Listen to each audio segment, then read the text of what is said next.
I'm hot! I'm big! No. No!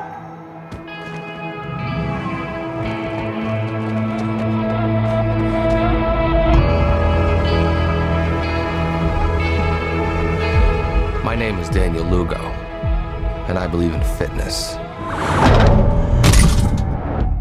Hey, what's happening? It's Trey in Miami, the place of murder, mayhem, bodybuilders, steroids, chainsaws, and tasers. Yep, it all adds up to pain and gain. That's Mark Wahlberg and The Rock, Dwayne Johnson's new movie. I had a chance to sit down with them and talk about this true story.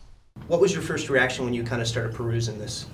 I just thought there was no way in hell that this actually happened. I read the script, it said based on a true story, and I said it's impossible. Right. And he said, you know, but you can't make this kind of stuff up. And then I read the articles and I watched the documentary, and it was like, wow, let's do this, because you don't get to play these kind of outrageous characters that often. So I certainly jumped at the opportunity. Yeah. Well, that's what I was excited about you know, and just in terms as an actor looking for a role like this, wanting a role like this is such a departure from what I generally do, and wanting to surprise the audience, and shock them, and also have them embrace it. I was fortunate enough. I had a guy like Mark, by the way, who's been around, had these types of roles too before, is able to sink his teeth into them, and help and support, by the way, me on set too, so loved it.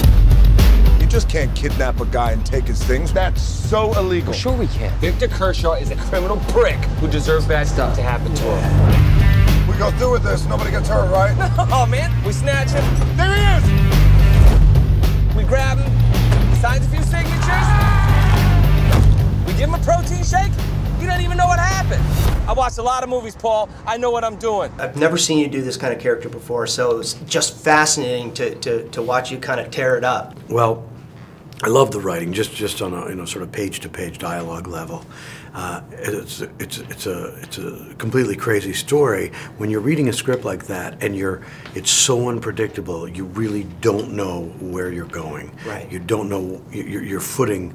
There is no footing. I'm sitting there watching this film going, wow, this is not the Michael Bay that we're used to seeing. This is really kind of going outside your comfort zone. Yeah. Was this your... No, this was my comfort zone. I love this stuff. Okay, yeah, all right, well, that's this. cool. Okay, that's but it's really not good to the know. best when, like Dwayne in the hotel, because we were shooting on a shoestring budget. The sun's going down in the hotel, and we're not coming back here, Dwayne. So we've got a page scene here, which would take 2-3 hours to shoot.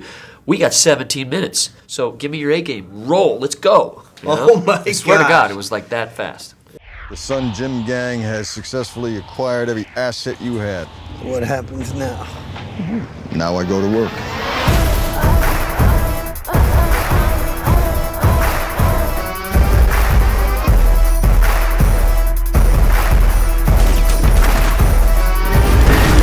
I gotta get a pump.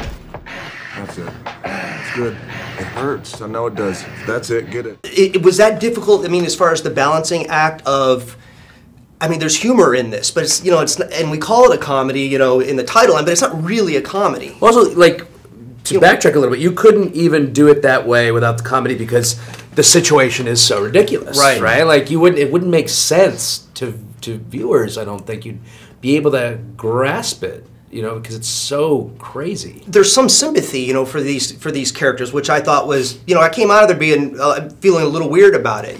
How was that, trying to get that across? I think that's the most important aspect of the movie that makes it work. Michael really gave you a humane insight to these guys to where you could relate to them. So when they commit these crimes, you can kind of see yourself in their position. And everybody you root for at the end, everybody you root for at the beginning, you hate at the end. Everybody you hate at the beginning, you root for at the end. So there's this 180 effect that draws you in and keeps you going along with the story.